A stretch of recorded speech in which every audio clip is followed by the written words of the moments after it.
মোহন, তার বউ মালতী, মা অহনা দেবী এবং দুই ছেলে মেয়ে পিঙ্কি ও পিন্টুর সঙ্গে বাস করত। তাদের ঘর সংসার চালানোর সমস্ত দায়িত্ব মোহনের উপরেই ন্যস্ত ছিল। মোহন ছিল তাদের পরিবারের একমাত্র ইনকাম সোর্স। সংসারের খাওয়া পড়ার খরচ, দুই ছেলে মেয়ের পড়াশোনার খরচ এবং অসুস্থ অহনা দেবীর ওষুধের খরচ সমস্ত কিছু মোহনকে একাই বহন করতে হতো। মোহন দেওয়াল রঙের কাজ করত। আগে সে নানান জায়গা থেকে ঘরবাড়ি রং করার কাজ পেত। এই করে তাদের সংসার ভালোই ভালোই চলে যেত। কিন্তু সময়ের সঙ্গে সঙ্গে অনেক কিছুই পরিবর্তিত হয়। মোহন এখন আর আগের মতো কাজ পায় না, তাই তার সংসারে টানাটানি লেগেই থাকে। রমেশ দাদা বাবু, সামনেই তো দীপাবলি আসছে। আপনি তো প্রত্যেক বছর আপনার বাড়ি রং করার কাজ আমাকে দেন, এবার তাহলে কবে কাজটা দিচ্ছেন? না না, এইবার দীপাবলিতে আমি ঘর বাড়ি রং করব না। আমার মেয়ে বলেছে দেওয়ালে ওয়ালপেপার লাগাতে। প্রত্যেক বছর রং করতে অনেক টাকা খরচ পড়ে যায়, তার থেকে কম দামে ওয়ালপেপার কিনে দেওয়ালে লাগিয়ে নিলে রং করার চেয়েও বেশি সুন্দর দেখায়, বুঝেছো? কিন্তু দাদা বাবু, মানে আপনার বাড়িতে কি অন্য কাজ আছে, এমন কাজ যেগুলো আমি করতে পারবো? না না, তোকে দেওয়ার মতো তেমন কোনো কাজ আমার কাছে নেই। এই শুনে মোহন মন খারাপ করে সেখান থেকে চলে যায়। মোহন প্রত্যেক দিনই কাজের সন্ধানে বাড়ি থেকে বেরোতো, কিন্তু দুর্ভাগ্যবশত তাকে কেউই কাজ দেয় না। সে আরো অনেক জায়গায় কাজের সন্ধানে যায়। শেষ পর্যন্ত সন্ধেবেলা মন খারাপ করে সে বাড়ি ফিরে আসে। মোহন বাড়ি এসে দেখে তার দুই ছেলে মেয়ে পিঙ্কি এবং পিন্টু একে অপরের সঙ্গে ঝগড়া করছে। তুই যদি আমার বাজি পটকা আর ফুলঝুরিতে হাত দিস তাহলে আমি তোর হাত কেটে নেব। আমি তোর বাজি পটাকাতে কেন হাত দেব? আমি বাবাকে আমার জন্য আলাদা করে বাজি পটাকা আর ফুলঝুরি এনে দিতে বলবো। দেখবি বাবা তোর থেকে অনেক দামি সুন্দর সুন্দর জিনিস আমাকে কিনে দেবে। আর তুই যদি তখন আমার বাজি পটাকাতে হাত দিস তাহলে আমি তোর মাথা ফাটিয়ে দেব। তুই আমার মাথা ফাটিয়ে দিবি আর আমি কি তোকে ছেড়ে দেব? ভুলে যাস না, বাবা তোর থেকে বেশি আমাকে ভালোবাসে। বাবা সবসময় আমার কথাই শোনে, তোর কথা বাবা এমনিও শুনবে না। দেখ দিদি, এবার কিন্তু আমি রেগে যাচ্ছি। আমি কিন্তু তোর সব বাজি চুরি করে নিয়ে সব ফাটিয়ে দেব। এবার দীপাবলিতে তুই একটাও বাজি পটাকা পাবি না, আমি বলে দিলাম। আমার মাথা গরম করালে তোর সাথে এরকমই হবে। যা এখান থেকে। তোর কি মাথা একাই গরম হয়? তুই আমার মাথা গরম করে ফেলেছিস। এবার আমি দীপাবলিতে তোর মাথায় বাজি পটাকা ফাটাবো, তখন বুঝবি কেমন লাগে। এভাবেই দুই ভাই বোন তর্ক করতে করতে একে অপরকে মারধর করতে শুরু করে। ঠিক সেই সময় সেখানে মোহন এসে বলে, আরে আরে, কি হচ্ছেটা কি? থাম বলছি। এই পিঙ্কি, পিন্টু, থাম বলছি, থাম রে। বাবা দেখো না, পিন্টু আমাকে কত মেরেছে। আমি সব দেখেছি কে কাকে মেরেছে। আমি তো তখন থেকে দেখছি তোরা দুজনে বাজি পটকা নিয়ে ঝগড়া করছিস। তোদের কি এরকম বাজি পটকা কে কিনে দিয়েছে? কোথায় পেয়েছিস তোরা বাজি পটাকা? কেউ কিনে দেয়নি তো, তুমি তো কিনে দেবে। দীপাবলিতে প্রত্যেক বছরের মতো তুমি আমাদের দুই ভাই বোনকে অনেক বাজি পটকা কিনে দেবে তো? আমরা জানি এবার তুমি আমাদের অনেক বাজি পটকা কিনে দেবে।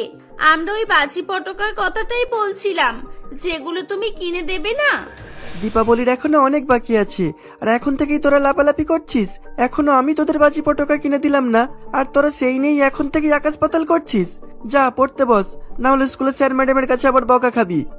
না বাবা, আমাদের স্যার ম্যাডাম বকতে পারবে না আমাদের, কারণ আমরা তো স্কুলে যাই না। ম্যাডাম বলেছে যতদিন আমরা স্কুলের ফিস দেব ততদিন যেন আমরা স্কুলে না যাই। এই বলে পিন্টু এবং পিঙ্কি সেখান থেকে চলে যায়। তারা চলে যাওয়ার সঙ্গে সঙ্গে মোহনকে একটা বড়সড় ধরনের দুশ্চিন্তার মধ্যে ফেলে যায়। তখন সেখানে মোহনের মা অহনা দেবী এসে বলে, বাবা মোহন, আমি তোর জন্যই অপেক্ষা করছিলাম। আমার হাঁটুর যন্ত্রণা অনেক বেড়ে গেছে রে বাবা। হাঁটু মালিশ করার তেলও শেষ হয়ে গেছে আর ওষুধও শেষ হয়ে গেছে। তুই বাজারে থেকে একটু এনে দিবি না রে বাবা? হ্যাঁ মা, তুমি চিন্তা করো না, আমি সব এনে দেব, কিন্তু আমাকে কয়েকদিন সময় দিতে হবে মা। মোহন, তুমি এসে গেছো, চলো হাত মুখ ধুয়ে খেয়ে নেবে চলো। মালতীর কথা শুনে মোহন হাত মুখ ধুয়ে খেতে বসে পড়ে। মোহনের মুখ দেখে মালতী বুঝে যায় যে আজকেও সে কাজ পায়নি। কি হলো, তোমার মন খারাপ? আজকেও কোনো কাজ পাওনি তাহলে? হ্যাঁ মালতী, কাজ পেলাম না। এখন দীপাবলিতে আর কেউ ঘরবাড়ি রং করতে চায় না। শহরের মতো এখন সবাই গ্রামের দেওয়ালে ওয়ালপেপার, টাইলস এই ধরনের জিনিস লাগাচ্ছে। 2 মাস হয়ে গেল, কোনো কাজ পেলাম না। জানি না উপরওয়ালা কিসের শাস্তি দিচ্ছেন। তুমি চিন্তা করো না, দেখবে সব ঠিক হয়ে যাবে। দীপাবলির আগে কেউ না কেউ তো তোমাকে কাজ দেবেই। তুমি বরং রঙের কাজ না খুঁজে অন্য কোনো কাজ খোঁজো, এমন কোনো কাজ যেটা তুমি করতে পারবে। হ্যাঁ, আমিও সেটাই ভাবছিলাম। আচ্ছা, পিন্টু আর পিঙ্কি কবে থেকে স্কুলে যাচ্ছে না? 1 সপ্তাহ হয়ে গেছে। ওদের স্কুল থেকে বলেছে যতদিন না ওদের ফিস দেব ততদিন যেন স্কুলে না পাঠায়। বাচ্চাগুলো সবসময় বাজি পটকার জন্য, নতুন জামার জন্য আবদার করতেই থাকে। প্রত্যেক বছর এই সময় তো সবকিছু কেনা হয়ে যায়, তাই জন্য ওরা লাফালাফি করছে। এদিকে মায়ের শরীর খারাপ, ওষুধ নেই, ঘরে চাল ডালও তো প্রায় শেষ হয়ে এলো। তোমার কাছে আর বেশি টাকা নেই, আমি সেটাও জানি। দেখি কালকে কি হয়। যদি কাল কোনো কাজ পাই তাহলে খুবই ভালো হবে। মোহন পরের দিন নতুন কোনো কাজের সন্ধানে বেরিয়ে পড়ে, কিন্তু সেদিনও সে কোনো কাজ পায় না। এভাবেই দেখতে দেখতে বেশ কিছুদিন কেটে যায়। দীপাবলির আর মাত্র 2 দিন বাকি ছিল। মোহনের সংসারের অবস্থা আরো খারাপ হয়ে পড়ে। 2 বেলা কোনো রকমের শুকনো রুটি এবং নুন ভাত খেয়ে তারা দিন কাটাচ্ছিল। মোহন প্রতিদিনের মতো আজকেও কাজের সন্ধানে এদিক ওদিক করতে থাকে। এই যে সাহেব, আপনাদের দোকানে কি কোনো কাজ পাওয়া যাবে? দয়া করে আমাকে একটা কাজ দিন, আমার কাজের খুব দরকার। কাজ? কিন্তু 2 দিন পর তো দীপাবলি। আমার দোকান এখন 4-5 দিন বন্ধ থাকবে। দোকান খোলা থাকলে না হয় তোমাকে কোনো কাজ দিতাম। দীপাবলির পরে এসো, যদি কোনো কাজ পাওয়া যায়। কিন্তু সাহেব, আমার যে এখন কাজের খুব দরকার। দীপাবলিতে সবারই তো টাকার দরকার পড়ে, বলুন। দোকানে কোনো কাজ না থাকলে আপনার বাড়িতে যদি কোনো কাজ থাকে তাহলে আমাকে দিন সাহেব, যে কোনো কাজ। আমি সব কাজ করতে পারবো। আচ্ছা ঠিক আছে, তাহলে এক কাজ করো তুমি। এই নাও, এই অ্যাড্রেসটা ধরো। এটা আমার বাড়ির অ্যাড্রেস। কালকে আমার বাড়িতে চলে এসো। দীপাবলির জন্য ঘর বাড়ি সাফ সাফাই করতে হবে। তুমি 2 দিন কাজ করে দিও, আমি তোমাকে 1000 টাকা দেবো। এই 2 দিনে 3 তলা বাড়ি পরিষ্কার করতে পারবে তো? হ্যাঁ সাহেব, নিশ্চয়ই পারবো। আমি কালকে সকালবেলা আপনাদের বাড়িতে পৌঁছে যাব, আপনি চিন্তা করবেন না। মোহন খুবই খুশি হয়ে বাড়ির দিকে রওনা দেয়। রাস্তা দিয়ে হাঁটতে হাঁটতে সে মনে মনে ভাবে, চাল, ডাল, আনাজ, মায়ের ওষুধ, ছেলে মেয়েদের বাজি পটকা, 1000 টাকা দিয়ে হয়ে যাবে। যাক, এবারে দীপাবলিটা তাহলে ভালোই কাটবে। আমার আর কোনো চিন্তা থাকলো না। মোহন খুবই খুশি ছিল, কিন্তু হঠাৎ করে একটা গাড়ি এসে তাকে ধাক্কা মেরে চলে যায়। মোহনের পায়ে খুব আঘাত লেগেছিল, সে ঠিক করে হাঁটতে পারছিল না। তার পরিচিত এক ব্যক্তি মোহনকে তার বাড়িতে পৌঁছে দেয়। মোহনের এই অবস্থা দেখে মালতী খুব ভয় পেয়ে যায়। কি গো, তোমার এই অবস্থা কি করে হলো? 2 দিন পর দীপাবলি, আর আমাদের সঙ্গে কি না হচ্ছে। তোমার পায়ে কি করে লাগলো বলো? মোহন মালতীকে তার অ্যাক্সিডেন্টের ব্যাপারে জানায়। রামচন্দ্রবাবুর বাড়িতে পরের দিন কাজ করার ব্যাপারটাও সে মালতীকে বলে। ঠিক আছে, তুমি চিন্তা করো না, কালকে তোমার বদলে আমি ওনাদের বাড়িতে যাব। ঘর বাড়ি সাফ সাফাইয়ের কাজ আমি খুব ভালো মতোই তো করতে পারবো। তুমি একদম চিন্তা করো না, তুমি বাড়িতেই থাকবে। তোমার এখন রেস্টের প্রয়োজন। পরের দিন মালতী রামচন্দ্রবাবুর বাড়িতে পৌঁছে যায়। সাহেব, আমি মোহনের বউ। কালকে আপনি যাকে ঘরবাড়ি পরিষ্কার করার কাজ দিয়েছিলেন না, আসলে কালকে অ্যাক্সিডেন্টে ওর পায়ে লেগেছে, ও হাঁটতে পারছে না, তাই আমি ওর বদলে কাজে এসেছি। আপনি যদি আমাকে কাজগুলো বুঝিয়ে দেন। ঠিক আছে, সে যেই কাজ করুক না কেন, কাজটা 2 দিনের মধ্যে হয়ে গেলেই হলো। দীপাবলির দিন আমার বাড়িতে পার্টি আছে, পুরো বাড়ি একদম চকমকে হওয়া চাই। রামচন্দ্রবাবু মালতীকে তার কাজগুলো বুঝিয়ে দিয়ে বাড়ি থেকে বেরিয়ে পড়ে। মালতী মন দিয়ে কাজ করতে থাকে। বেশ কিছুক্ষণ পর রামচন্দ্রের স্ত্রী লতিকা রামচন্দ্রকে ফোন করে বলে, কি গো, বাবাই কোথায় বলো তো? বাবাই কি তোমার সঙ্গে আছে? সারা বাড়িতে আমি ওকে কোথাও দেখতে পেলাম না যে। না, বাবাই আমার সঙ্গে নেই। মালতী ছাদ পরিষ্কার করছিল তখন সবাইকে আমি ছাদের উপরে দেখেছিলাম। ফুলঝুরি দিয়ে খেলা করছিল তো। মালতীকে একবার জিজ্ঞাসা করে দেখো। ললিতা ফোন রেখে সোজা মালতীর কাছে আসে। এই মালতী, তুমি আমার ছেলে বাবাইকে দেখেছো? ও ছাদের উপরে ছিল তো? কিন্তু ও তো অনেকক্ষণ আগেই ছাদ থেকে নেমে গেছে মেম সাহেব। আমি তখন থেকে ছাদই পরিষ্কার করছিলাম। লতিকা খুব ভয় পেয়ে যায় এবং সে তার ছেলেকে পাগলের মতো খুঁজতে থাকে। মালতীও লতিকাকে সাহায্য করছিল। হঠাৎ করে স্টোর রুম থেকে বাবাইয়ের চিৎকারের আওয়াজ শোনা যায়। মা, আমাকে বাঁচাও, আমাকে বাঁচাও মা, আগুন ধরে গেছে, আমাকে বাঁচাও, আমি পুড়ে যাব, তাড়াতাড়ি এসো। বাবা, তুই ভয় পাস না বাবাই, তোর কিচ্ছু হবে না। কেউ বাঁচাও, কেউ বাঁচাও আমার ছেলেকে। দাঁড়া বাবা, আমি আসছি। এ কি, আগুন তো আরো বেড়েই চলেছে। আমি কি করে আমার ছেলেকে বাঁচাবো? লতিকা ভয়ে কান্নাকাটি করতে থাকে। মালতী সেই সময় খুবই সাহসিকতার সঙ্গে চলন্ত স্টোর রুমের মধ্যে ঢুকে যায় এবং কোন রকমে সে বাবাইকে উদ্ধার করে বাইরে নিয়ে আসে। বাবাই অজ্ঞান হয়ে পড়েছিল। বাবাইকে বাঁচাতে গিয়ে মালতীর হাত কিছুটা পুড়ে যায়। খবর পেয়ে রামচন্দ্র তাড়াতাড়ি বাড়িতে ফিরে আসে। মালতী, তোমার তো অনেকটা হাত পুড়ে গেছে। তুমি চলো আমার সঙ্গে ডাক্তারের কাছে চলো। তুমি আজকে না থাকলে আমার ছেলের কি যে হতো। তোমাকে যে আমি কি করে ধন্যবাদ জানাবো। আমাদের একমাত্র ছেলে, ওর কিছু হয়ে গেলে আমিও মরে যেতাম। না না, আমি ঠিক আছি। আমাকে কাজগুলো করে তাড়াতাড়ি বাড়ি ফিরতে হবে। আমার ছেলে মেয়েরা আর আমার স্বামী অপেক্ষা করছে। বাবা, আমি ফুলঝুরি ধরতে গিয়ে হাতে ছ্যাঁকা লেগেছিল। আমি ফুলঝুরি ছুঁড়ে ফেলে দিয়েছিলাম আর স্টোর রুমের পর্দায় আগুন লেগে গিয়েছিল। আমি ভয়ে কাউকে কিছু বলিনি, যদি আমাকে মা মারে তাই জন্য। কিন্তু হঠাৎ করে আগুন অনেক বেড়ে গিয়েছিল আর আবার লেগে গিয়েছিল। কাঁদিস না বাবা, তোর কোনো ভয় নেই। দেখ, তুই একদম সুস্থ আছিস। তোকে বাঁচাতে গিয়ে দেখ মালতী মাঝির হাত পুড়ে গেছে। মালতী, তুমি আজকে আমাদের অনেক বড় উপকার করেছো। আমাদের বংশের প্রদীপকে তুমি রক্ষা করেছো। কালকের পরের দিন দীপাবলি, আমরা তোমাকে কিছু উপহার দিতে চাই। ললিতা, যাও মালতীকে কিছু উপহার দিয়ে দাও। হ্যাঁ দিচ্ছি। মালতী, এই নাও, এখানে 10,001 টাকা আছে। দীপাবলির তরফ থেকে এটা তোমার উপহার। আর এই নাও, এতে মিষ্টি আছে আর বাচ্চাদের বাজি পটকা আছে। তুমি এগুলো নিলে আমরা খুব খুশি হব। মাসি, এই নাও, এই ব্যাগে অনেক ফুলঝুরি আছে। তোমার ছেলে মেয়েদের এই ফুলঝুরিগুলো দেবে। আর হ্যাঁ, ওদেরকে সাবধানে এগুলো জ্বালাতে বলবে, কেমন? মালতী খুবই খুশি হয়। তাদের দেওয়া টাকা এবং উপহার মালতী বাড়িতে নিয়ে আসে। মালতী তার পরিবারকে সবটাই জানায়। সবাই খুবই খুশি হয়। মালতী বাজারে গিয়ে চাল ডাল আনাজ কিনে নিয়ে আসে। সেই সঙ্গে দীপাবলির জন্য বাচ্চাদের নতুন জামা এবং তার শাশুড়ি মায়ের ওষুধপত্র কেনে। নতুন নতুন জামা কাপড় ও বাজি পটাকা পেয়ে পিঙ্কি এবং পিন্টু খুবই খুশি হয়। তারা সপরিবারে হাসি খুশি দীপাবলি পালন করে। পরের দিন রামচন্দ্র মালতীকে তাদের বাড়িতে ডাকে। মালতী এবং মোহনকে তারা পার্মানেন্টলি তাদের বাড়িতে কাজ দেয়। এভাবেই দীপাবলি শেষ হওয়ার সঙ্গে সঙ্গে তাদের জীবন থেকেও সমস্ত দুঃখ কষ্টের অবসান ঘটে। বিকি ও সুলেখা দুজনে প্রথম থেকে একে অপরের খুব ভালো বন্ধু ছিল। তারা তাদের সাহারানপুর গ্রামের প্রাথমিক বিদ্যালয়ে একই সঙ্গে পড়াশোনা করে। তারা যে শুধু স্কুলের বন্ধু ছিল তা নয়, বাড়িতেও তাদের একটা আলাদা পরিচয় ছিল। তাদের বাবা রামমোহন ও মণিলাল ছোটবেলা থেকে দুজন দুজনের বন্ধু ছিল। তাই প্রথম থেকেই তারা তাদের বাবা মাকে একে অপরের বাড়িতে যাতায়াত করতে দেখেই বড় হয়েছে। আর হয়তো তাদের সূত্রেই বিকি ও সুলেখার প্রথম পরিচয় হয়েছিল। এমনই একদিন সুলেখার মা সুনন্দা দেবী তাকে স্কুলে দিতে এসেছিল। আর তখন তার সঙ্গে বিকির বাবা রামমোহনের দেখা হয়। আরে দাদা, কেমন আছো? অনেকদিন পর দেখা হলো। তবুও মাঝে মধ্যে বৌদি স্কুলে আসলে দেখা হয়।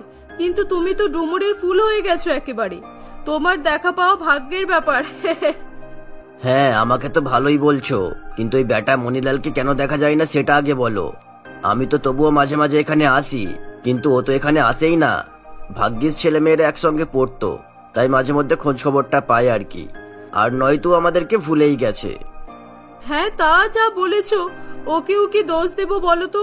সময়ের সঙ্গে সঙ্গে সকলেই যে যার কাজে ব্যস্ত হয়ে পড়েছে। গ্রামে 10 বিঘা জমি আছে, ওখানে এবার চাষ করা হচ্ছে। চাষের কাজ সামলাতেই হিমশিম খেয়ে যাচ্ছে। হ্যাঁ, সে তো জানি, কিন্তু ছেলে মেয়েদেরও ভবিষ্যতের কথাও তো ভাবতে হবে নাকি? গ্রামের স্কুলে তো শুধু মাধ্যমিক পর্যন্তই আছে। পরের পড়াশোনা কোথায় হবে, কি হবে না হবে, আমার তো ভেবেই মাথা খারাপ হয়ে যাচ্ছে। ঠিক আছে বৌদি, তোমার সঙ্গে এ বিষয়ে কথা বললে হবে না। আমি বরং সময় করে ওর সঙ্গে দেখা করে নেব। রামমোহন ঠিকই বলছিল। তাদের সাহারানপুর গ্রামের স্কুলটি 10ম শ্রেণী পর্যন্তই ছিল। আর যারা বেশি পড়াশোনা করতে চাইতো তারা সেখান থেকে পড়াশোনা কমপ্লিট করার পর পড়াশোনা করতে শহরে চলে যেত। রামমোহন বেশি দেরি না করে পরের দিনই মণিলালের সঙ্গে দেখা করে এবং তাদের ছেলে মেয়েকে শহরে পাঠিয়ে পড়াশোনা কমপ্লিট করানোর কথা জানালে। আরে সে কি বলছিস? এটা কিভাবে সম্ভব? তোর না হয়তো ছেলে, কিন্তু আমার সুলেখা তো মেয়ে। বল, আমি এখন ওকে কিভাবে শহরে পড়াশোনা করতে পাঠাবো?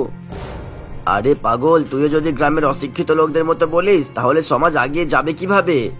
দেখ, তুই তো জানিসই শহরে ছেলে মেয়ে বলে কিছু হয় না, সকলেই একসঙ্গে মিলেমিশে পড়াশোনা করে। আর এমনিতেও ওরা তো প্রথম থেকেই দুজন দুজনের ভালো বন্ধু, তাহলে কোনো সমস্যা তো হওয়ার কথাই নয়, তাই না? রামমোহনের কথা শুনে মণিলাল একটু চিন্তিত হয়ে পড়ে। বেশ কিছুক্ষণ চিন্তা ভাবনা করার পর সেও রামমোহনের কথায় রাজি হয়ে যায় এবং তার মেয়ে সুলেখাকেও সে শহরে পাঠানোর জন্য প্রস্তুতি শুরু করে। আসলে বিকি ও সুলেখা প্রথম থেকেই দুজনে খুব ভালো পড়াশোনা করত। তারা প্রতি বছরই ক্লাসে ফার্স্ট সেকেন্ড হতো। আর হয়তো এজন্যই মণিলাল বাবু তার মেয়ের পড়াশোনা বন্ধ করতে চাইছিল না।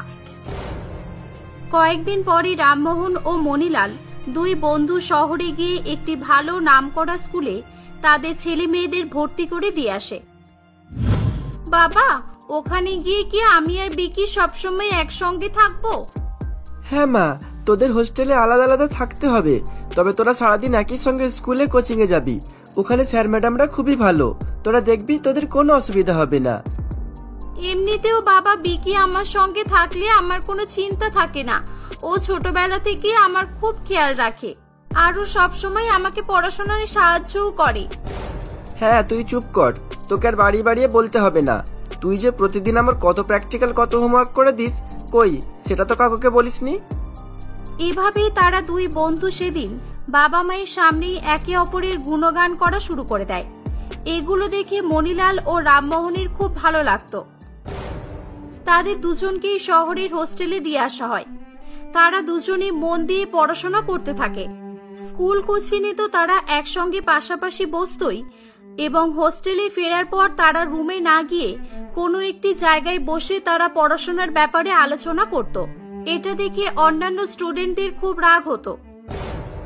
এমনই একদিন তারা সকলে মিলে বিকি ও সুলেখাকে বলে, এই, তোরা দুজন গার্লফ্রেন্ড বয়ফ্রেন্ড নাকি তোরা দুজন একসঙ্গে সবসময় থাকিস, একসঙ্গে ঘুরিস, শুধুমাত্র বন্ধু? এটা আবার জিজ্ঞাসা করার কি আছে? এই, ভুল বললি, ওরা গার্লফ্রেন্ড বয়ফ্রেন্ড নয়, ওরা লায়লা মজনু। আর আমি শুনেছি ওরা নাকি ছোটবেলা থেকেই এরকম একই সঙ্গে আছে। তাহলে ওদের সম্পর্ক কতদূর গড়িয়ে গেছে বুঝেছিস? সে কি বলিস? আমরা শহরে থেকে এত আধুনিক হয়েও একটা মেয়ে পাঠাতে পারি না, আর এই গ্রামের গেঁমার্কা ছেলের আবার গার্লফ্রেন্ড হয়ে গেল নাকি? It's so funny. দেখ বাবা, আবার ভিতরে ভিতরে বিয়ে করে স্বামী স্ত্রী হয়ে নেই তো। আমি আবার গ্রামের ছেলে মেয়েদের বিশ্বাস করি না। শুনেছি নাকি ওদের জন্মের পরে বিয়ে ঠিক হয়ে থাকে। দেখ, তোরা এভাবে বলবি না, আমরা দুজন দুজনের বন্ধু, ব্যাস এটাই। আর ভুলভাল চিন্তা ভাবনা নিয়ে আমরা কখনোই ঘুরি না, বুঝলি? আমরা এখানে পড়াশোনা করতে এসেছি, তোদের মতো প্রেম ভালোবাসা করতে নয়। চুপ কর, চুপ কর, তোদের গ্রামের ছেলেদের ভালোভাবেই চেনা আছে। সামনাসামনি বলবি আমি এই করি না, আমি ওই করি না, আর ভিতরে ভিতরে অনেক কিছুই করবি। কাঁথার ভিতরে চিনি খাবি। চল যা, ভাগ এখান থেকে। কুশালের এরকম কথা শুনে এবং বিকিকে অপমান করতে দেখে সুলেখা খুব রেগে যায়। সে তখন তাদের বলে, হ্যাঁ, আমরা গার্লফ্রেন্ড বয়ফ্রেন্ড হলেও তোদের তাতে অসুবিধা কিসের? আমরা সবসময় পড়াশোনা নিয়ে আলোচনা করি আর আমরা ছোটবেলা থেকে একই সঙ্গে পড়াশোনা করে এসেছি। না, আমার কিসের সমস্যা? আমি কি সিঙ্গেল নাকি? আমার চারটে গার্লফ্রেন্ড। ও চাইলে ওকেও একটা নাম্বার দিতে পারবো। কুশাল একটু এরকম ধরনেরই ছিল। সে শহরের পরিবেশে বড় হওয়ায় একটু বেশি আধুনিক হয়ে উঠেছিল। এই বয়স থেকে সে সিনেমা দেখতে যাওয়া, ক্লাবে যাওয়া শুরু করে দিয়েছিল। শুধু কুশালই নয়, স্কুলের অধিকাংশ স্টুডেন্টই খুব স্মার্ট ছিল। তারা প্রতিদিন নিত্য নতুন ড্রেস, স্কুল ব্যাগ, মোবাইল, আবার কেউ কেউ বাইক নিয়েও স্কুলে যেত। অন্যদিকে সুলেখা ও বিকির পোশাক আশাক একেবারে সাদামাটা ছিল, আর এগুলো তারা নিজেরাও বুঝতে পারত। একদিন সুলেখার কথা শুনে বিকি অন্যান্য ছেলেদের মতো স্টাইলিশ ড্রেস পরে স্কুলে আসে। কি রে কুশল, দেখেছিস আজকে মজনু স্টাইল মেরে স্কুলে এসেছে? তাহলে সেদিনের কথাটা মাথায় ঢুকেছে বল? এই, তুই চুপ কর তো। বাঁদরের গলায় যতই মুক্তার মালা দাও না কেন, বাঁদর বাঁদরই থাকে। দেখ, এসব স্টাইলিশ পোশাক আশাক আমাদের মানাই। ওকে তো পড়তে দেখে আমার গা ঘিন ঘিন করছে জাস্ট। ওয়াক থু। এই শোন, আমি না এখানে স্টাইল মারতে আসিনি, বুঝলি? সুলেখা আমাকে বলেছিল তাই আমি এই ড্রেসটা পরেছি। তোদের মতো আমি এখানে প্রেম ভালোবাসা করতে আসিনি, পড়াশোনা করতে আসি আর পড়াশোনা করেই হোস্টেলে ফিরে যাই। হ্যাঁ চুপ কর চুপ কর, পড়াশোনা পড়াশোনা করে আর চেঁচাস না তো। আমরাও এখানে পড়াশোনা করতে আসি নাকি গান করতে আসি? আর তুই যদি সুলেখাকে ভালোই না বাসিস তাহলে ওর পছন্দের ড্রেস পরলি কেন? আমাদের কি বোকা ভেবেছিস? এই এই চল এখান থেকে চল, এদের কথাই থাকিস না। এরা কত পড়াশোনা করে আমরাও ভবিষ্যতে দেখবো। কুশালের এবং তাদের ক্লাসের ছেলে মেয়েদের কথা শুনে বিকির খুব খারাপ লাগে। সে তখন সুলেখার উপরে খুব রেগে যায়, কারণ সে নিজেও ড্রেসটা পরতে চায়নি। সুলেখা জোর করাতেই সে ড্রেসটি পরেছিল। দেখলি তো, তোর জন্য আজ আমায় ওরা কত অপমান করলো। আমি তোকে বললাম না যেগুলো আমি পরবো না, তুই জোর করে আমাকে পড়ালি। আচ্ছা, তোর সমস্যাটা কোথায় বলতো? তোর কি সত্যি সত্যি এই শহরের কালচার, গার্লফ্রেন্ড বয়ফ্রেন্ড এসব ভালো লাগে? না, ভালো লাগে না। আর আমার ভালো লেগেছিল তাই তোকে ড্রেসটা পরতে বলেছিলাম। এখনো সব বাদ দে, চল গিয়ে পড়তে বসি। কয়েক মাস পরে আমাদের পরীক্ষা আছে। এভাবেই সেদিন সুলেখা কথা ঘুরিয়ে দিয়েছিল। আসলে সুলেখা বিকিকে মনে মনে খুব পছন্দ করত।